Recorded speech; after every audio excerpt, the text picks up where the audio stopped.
नमस्कार, आपका बहुत बहुत स्वागत है आर्यन टीवी नेशनल में। मैं हूं आपके साथ वर्षा शर्मा और रुक करेंगे मध्य प्रदेश की खबरों की ओर। महेश्वर घाट नर्मदा तट पर आयोजित गोदाते नर्मदा पूर्ण शुल्क अहिल्यादेवी जल यात्रा 2026 के समापन समारोह का भव्य आयोजन किया गया। इस अवसर पर मध्य प्रदेश के मुख्यमंत्री डॉक्टर मोहन यादव ने कार्यक्रम में सहभागिता की। समारोह में धार्मिक, सांस्कृतिक, आध्यात्मिक वातावरण देखने को मिला। बड़ी संख्या में श्रद्धालु, जनप्रतिनिधि और स्थानीय नागरिक उपस्थित रहे। नर्मदा तट पर आयोजित इस कार्यक्रम ने पूरे क्षेत्र को भक्ति और संस्कृति के रंग में रंग दिया। मुख्यमंत्री डॉक्टर मोहन यादव ने इस अवसर पर कहा कि ऐसे आयोजन हमारी सांस्कृतिक विरासत और परंपराओं को सशक्त करते हैं और समाज में आध्यात्मिक चेतना को बढ़ावा देते हैं। कार्यक्रम के दौरान नर्मदा नदी की पवित्रता और अहिल्याबाई होलकर के योगदान को भी याद किया गया। पूरे आयोजन में भक्ति, संस्कृति और परंपरा का अद्भुत संगम देखने को मिला है।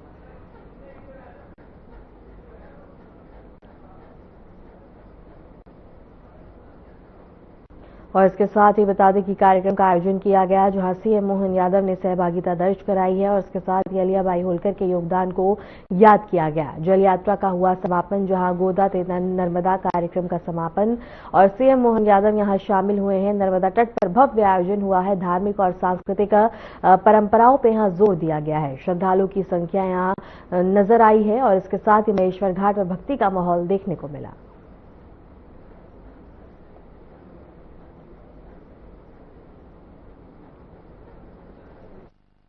हमारे लिए ये जो दौर है सच में हमारे लिए आनंद का है। इसी मंच पर एक और मंत्री जिनने अभी अभी भाषण दिया, भाजपा के पूर्व अध्यक्ष, सरकार के मंत्री चंद्रशेखर बावनकुले जी, वाकई आपने बहुत अच्छे से विस्तार से बात कही।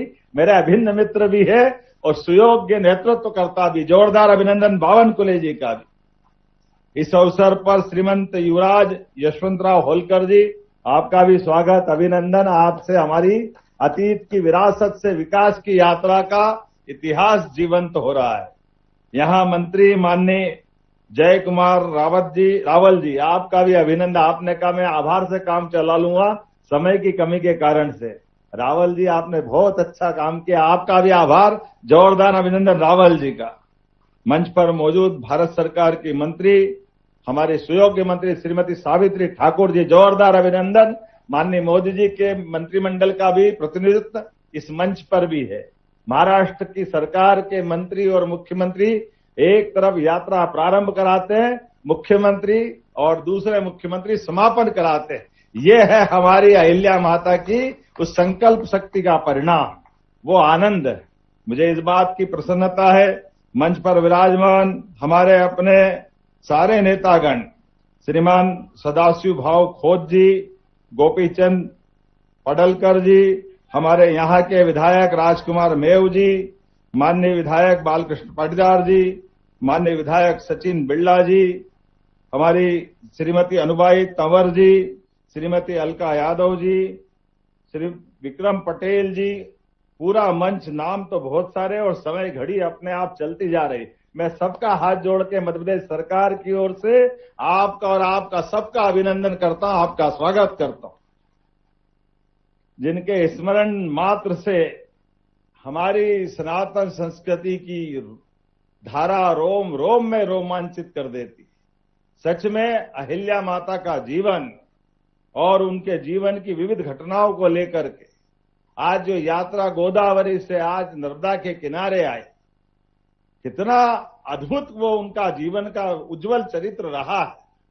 और मैं मध्य प्रदेश सरकार की तरफ से भी बताना चाहूंगा, आपने यात्रा प्रारंभ की, पूरे महाराष्ट्र में आज जयंती मन रही, लेकिन शैतान सिंह जी गवाह है, हमारी सरकार ने भी बीते वर्ष में अहिल्या माता की इसी राजधानी से यात्रा प्रारंभ की थी और इसके बाद उन पूरे वर्ष कार्यक्रम किए थे अहिल्या माता के लिए पूरे प्रदेश के अंदर।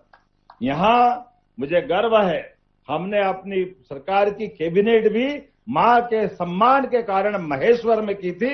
हमें इस बात का भी आनंद, और मां का रोल वात्सल्यपूर्ण भी, लेकिन दुश्मनों के लिए रणचंडी बनकर भी जो रोल होता है, मां का वो रोल भी हमको याद आता है।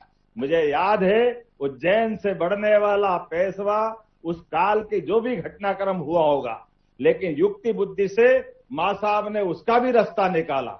नारी शक्ति की सेना बना करके, युद्ध में सन्नद्ध होकर के, अपनी इस व्यवस्थाओं के बलबूते पर शासनकर्ता का रोल जो हो सकता है, सचमुच वह अहिल्या माता का रोल अद्भुत था।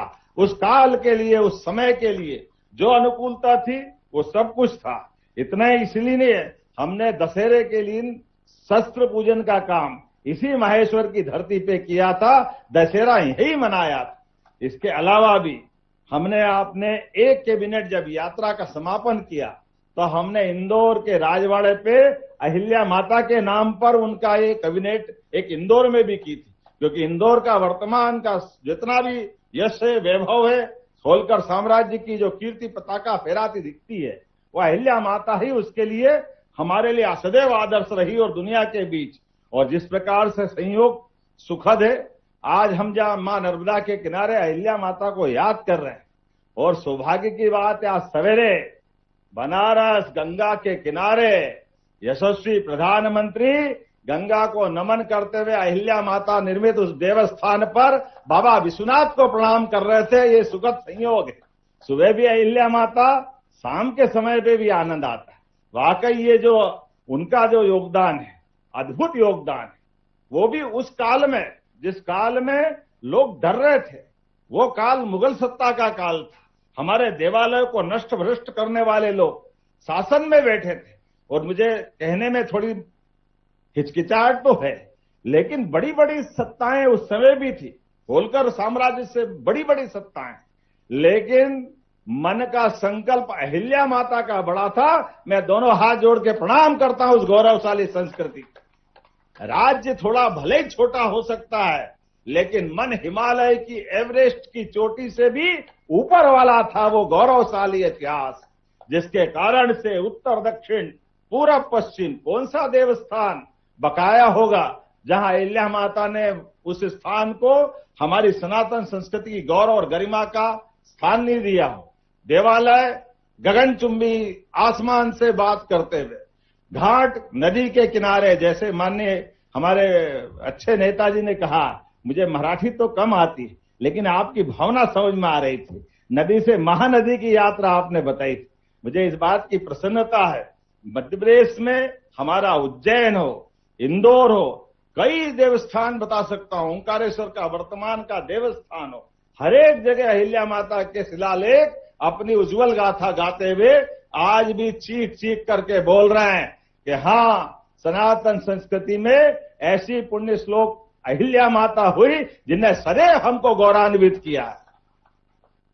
चाहे बद्रीनाथ, केदारनाथ, गंगोत्री, जमुनोत्री, रामेश्वरम, द्वारका, जहां नाम जाता, जहां ध्यान जाता है, हर एक जगह अहिल्या माता की तमाम प्रकार की जन सुविधाओं के बलबूते पर, और वो भी वित्त व्यवस्था भी इतनी अच्छी, वो निजी कोष से वो सारा काम कर रही, सरकार की व्यवस्था अलग और ये सिस्टम अलग।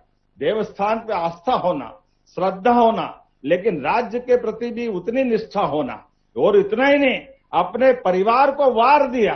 परिवार में मुझे लगता है कि अहिल्या माता का जीवन वास्तव में परमात्मा ने हम सबको उनका क्षण क्षण जीने के समान जो उनने जिया, वो हमको जीवन भर आदर्श देता रहेगा।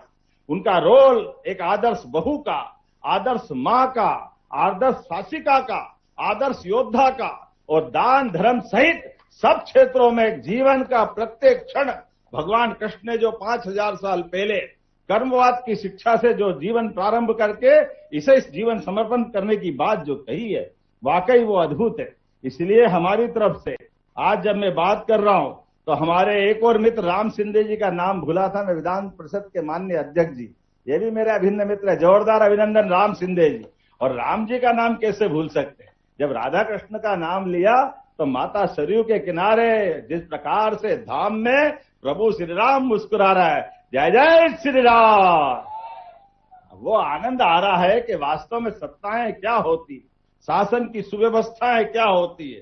शासन के माध्यम से सरकार की भावना के आधार पर समाज की भावना एक रस करते हुए हमारे शासन के प्रत्येक निर्णय से शासन भी गौरवान्वित होना चाहिए और न्यायालय भी गौरवान्वित होना चाहिए।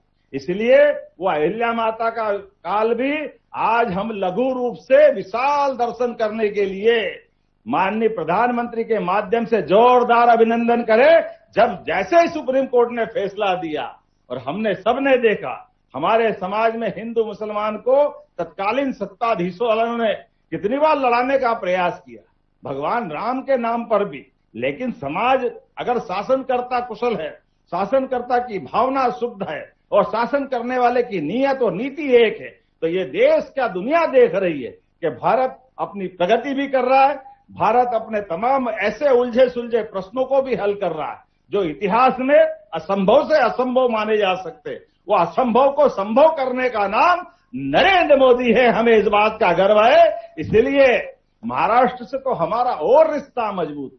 महाराष्ट्र तो सच में जब भी महाराष्ट्र का याद आता है तो शरीर के अंदर ऐसा लगता है आधा किलो खून बढ़ जाता है, इतना आनंद आ जाता है।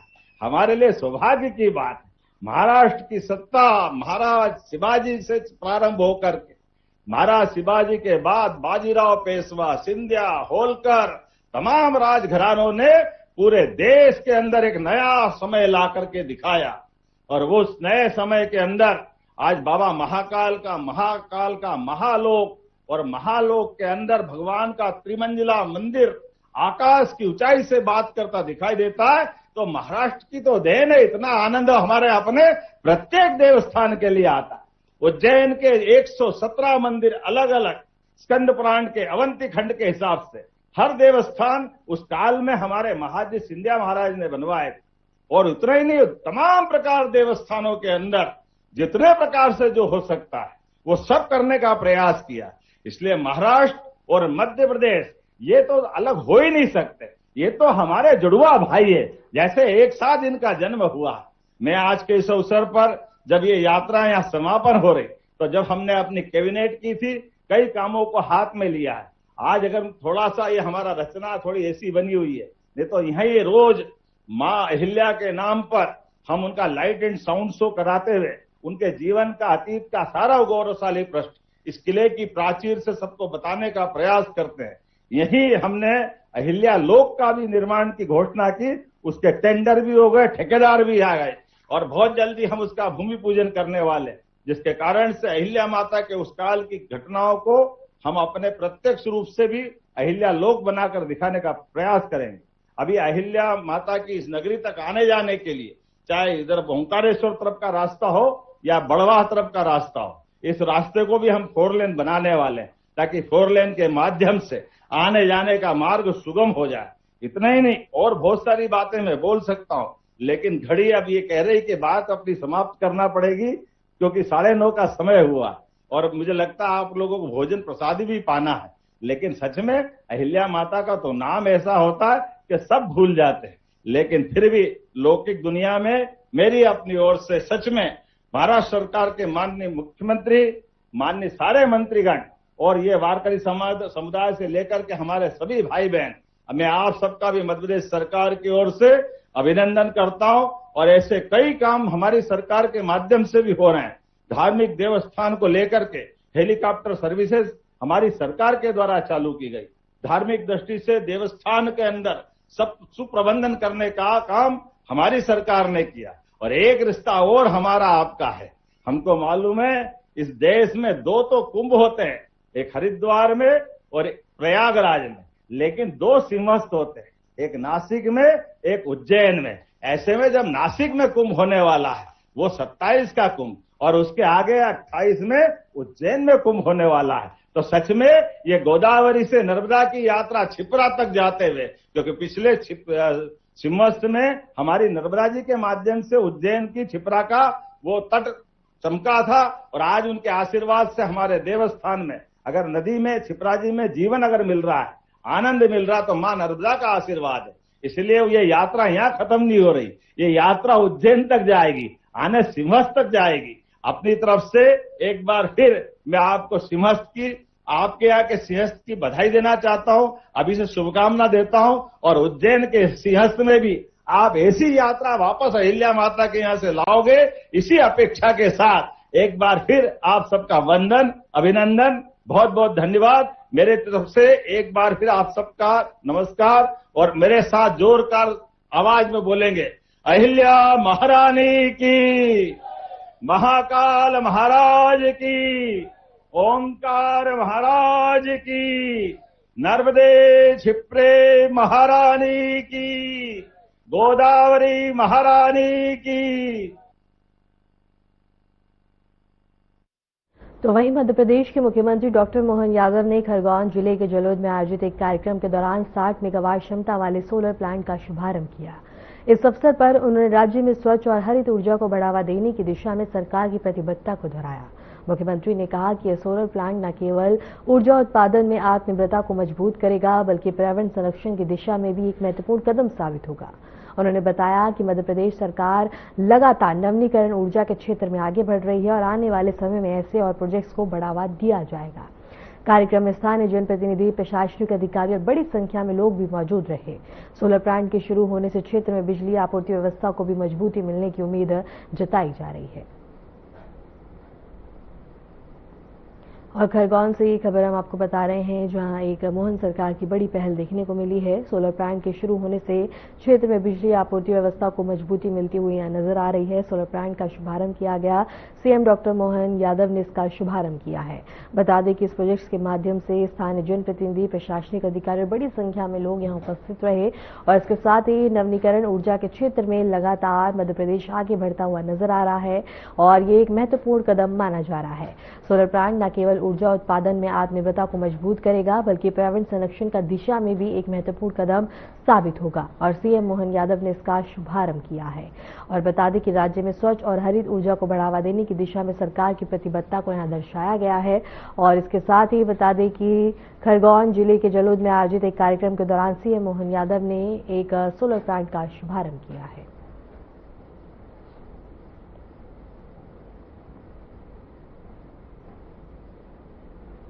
उज्जैन स्थित महाकालेश्वर मंदिर में भक्ति और आस्था का अद्भुत दृश्य देखने को मिला, जब गोवा सरकार के मंत्री सुभाष फलदेसाई ने प्रसिद्ध भस्म आरती में शामिल होकर भगवान महाकाल के दर्शन किए। मंत्री ने प्रातकालीन भस्म आरती के दौरान विधि विधान से पूजा अर्चना की और भगवान महाकाल से देश और प्रदेश की सुख समृद्धि की कामना की।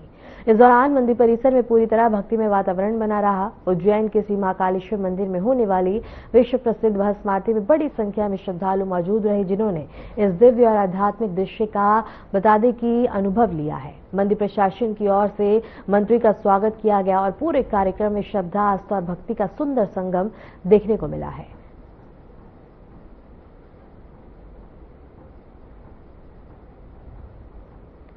धार जिले में एक दर्दनाक सड़क हादसे की खबर सामने आई है, जहां करीब 30 से 35 मजदूरों को ले जा रही पिकअप गाड़ी पेट्रोल पंप के पास अनियंत्रित होकर पलट गई। इस भीषण हादसे में 12 लोगों की मौत हो गई, जिनमें 2 बच्चे भी शामिल हैं, जबकि 13 लोग गंभीर रूप से घायल हो गए। हादसे के बाद मौके पर अफरा तफरी और चीख पुकार मच गई और सभी घायलों को तुरंत जिला अस्पताल पहुंचाया गया, जहां उनका इलाज जारी है। गंभीर रूप से घायल कुछ लोगों को बेहतर उपचार के लिए इंदौर रेफर किया गया। मृतकों के परिजनों का रो रो कर बुरा हाल है और पूरे क्षेत्र में शोक का माहौल बना हुआ है। इस हादसे पर प्रधानमंत्री नरेंद्र मोदी ने गहरा शोक व्यक्त किया और उनके मृतकों के परिजनों के प्रति अपनी संवेदना व्यक्त करते हुए प्रधानमंत्री राष्ट्रीय राहत कोष से प्रत्येक मृतक के परिजन को 2 लाख रुपए और घायलों को 50,000 रुपए की सहायता राशि देने की घोषणा की। तो वहीं उपराष्ट्रपति ने भी घटना पर दुख जताते हुए मृतकों के परिजनों के प्रति संवेदना व्यक्त की और घायलों के शीघ्र स्वस्थ होने की कामना की।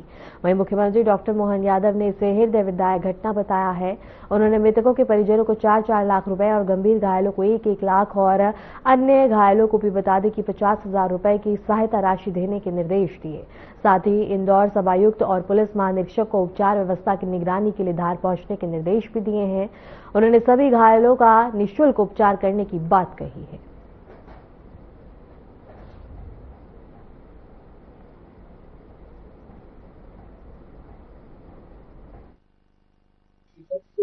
एक हादसा हुआ है शिमला के पास, तो उसके संबंध में मौके पर पूरी प्रशासन पुलिस की टीम पहुंचकर सभी घायलों को जिला अस्पताल में लाया गया और उसके बाद जो बेहतर उपचार के लिए कुछ लोगों को रेफर किया गया है इंदौर और बाकी लोगों का यहाँ पर इलाज जारी है। यहाँ पर प्रशासन, पुलिस, स्वास्थ्य की पूरी टीम मौजूद है, तो हम लोग निरंतर मॉनिटरिंग कर रहे हैं सभी लोगों को बेहतर से बेहतर उपचार और इसके साथ साथ 108 की गाड़ियों को मोबिलाइज किया गया है। इंदौर जिला प्रशासन से और इंदौर के CMHO और टीम से भी कोऑर्डिनेशन हो गया है। वहाँ के प्राइवेट अस्पताल, सरकारी अस्पताल सभी जगह सूचना की गई और सभी जगह पेशेंट अगर आवश्यकता पड़े अभी तक 12 लोगों के मृतक होने की सूचना प्राप्त की और बाकी 20 लोग हैं जो अस्पताल में भर्ती हैं। इसमें अधिकतर लोगों की स्थिति स्टेबल है और कुछ लोग थोड़े उनकी स्थिति ज्यादा सेंसिटिव है तो उसकी मॉनिटरिंग। अभी तक तो मौके पर जितने भी लोग घायल थे सबको लाया जा चुका है स्पॉट से, सभी लोगों को जिला अस्पताल लाया जा चुका है। तो मेरे ख्याल से ये हमारे पास अंतिम स्थिति है। अब यही है कि जिन लोग यहाँ जिला अस्पताल में हैं इनका बेहतर से बेहतर क्या उपचार हो सकता है, इसके लिए हम लोग प्रयास कर रहे हैं। निश्चित सभी लोगों को जो भी योजनाओं में उनकी पात्रता बनती है उसकी अभी स्टडी की जा रही है। हमारा पहली प्राथमिकता है कि इनका उपचार ठीक से हो, साइड बाय साइड उसकी स्टडी भी करके जिन जिन योजनाओं में उनको पात्रता होगी उनको लाभ। जो हमारे पास जानकारी आई है तिरला के आसपास कोई पिकअप जो है उससे एक्सीडेंट हुआ है, उसमें शायद सवार थे। करीब 35 के आसपास हमारे पास अभी जो है वो पेशेंट आए हैं, जिसमें 10 से 12 लोग जो है वो मृत है। कई लोगों की अभी तक शिनाख्त या उनकी पहचान नहीं की जा सकी है। कई सारी बॉडी आई है जो रिलेटिव अभी आ रहे हैं। जो भी सीरियस पेशेंट थे उनको हमने प्राइमरी ट्रीटमेंट देके आईसीयू और वार्ड में शिफ्ट करा दिया है। कुछ सीरियस पेशेंट है जिनको अभी रेफर कर रहे हैं। बाकी बहुत सारी बॉडीज है, तो जो परिजन है वो जैसे भी आएंगे तो उनकी पहचान करा के आगे जो भी कार्रवाई करानी हो कराएंगे। बच्चे करीब 8 से 10 बच्चे हैं। पूरी गिनती हम लोगों ने भी अभी नहीं की क्योंकि बहुत सारी बॉडी आई है, अभी मैनेज हुआ हुआ है। मृतक बच्चे भी 1-2 बच्चे, बाकी घायल है। एक बच्चा जो है वो ज्यादा सीरियस था, वो पीडियाट्रिक आईसीयू में। गंभीर इसमें से लगभग सारे ही है। 5-7 पेशेंट ऐसे हैं जो नॉर्मल है, बाकी ज्यादातर जो है वो सीरियस है और 10 से 12 जो है वो ब्रॉड डेड पेशेंट है। मृतक में करीब 5-6 महिलाएं हैं, गिनती अभी पूरी हमने नहीं की है। ये इसकी जानकारी हो नहीं पाई है, लेकिन तिरला के आसपास किसी पिकअप में थे जिसके द्वारा एक्सीडेंट हुआ है और वहीं से आए हैं पेशेंट सारे। यहाँ पे मेरी एक सिस्टर है, मेरी भानज सुनीता डावर पति। ये बस काम से मजदूरी से लौटे थे। लौटने के बाद रास्ते में कहीं हादसा हुआ। ये रिलायंस पंप अपना कौन सा पंप है उनके पास, पंप और एक उनके पास होता।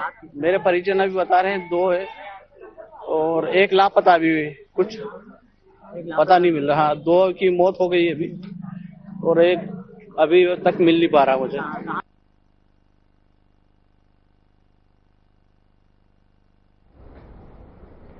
विशाल शुक्ल पक्ष के पावन अवसर पर उज्जैन स्थित महाकालेश्वर ज्योतिर्लिंग मंदिर में बता दें कि भस्म आरती का आयोजन किया गया, जहां हजारों की संख्या में श्रद्धालुओं की भारी भीड़ देखने को मिली। देश के विभिन्न हिस्सों से आए भक्तों ने भगवान महाकाल के दर्शन कर आशीर्वाद प्राप्त किया। सुबह से ही मंदिर परिसर में श्रद्धालुओं की लंबी कतारें देखने को मिली। जय महाकाल के जयघोष से पूरा वातावरण भक्तिमय हो गया और श्रद्धालुओं ने विधि विधान से पूजा अर्चना कर भगवान महाकाल से सुख, शांति और समृद्धि की कामना की। महाकालेश्वर मंदिर में इस विशेष अवसर पर दर्शन व्यवस्था को सुचारू बनाए रखने के लिए प्रशासन की ओर से विशेष प्रबंधन किए गए। भीड़ को नियंत्रित करने के लिए सुरक्षा व्यवस्था भी कड़ी रही और पुलिस बल लगातार तैनात रहा है।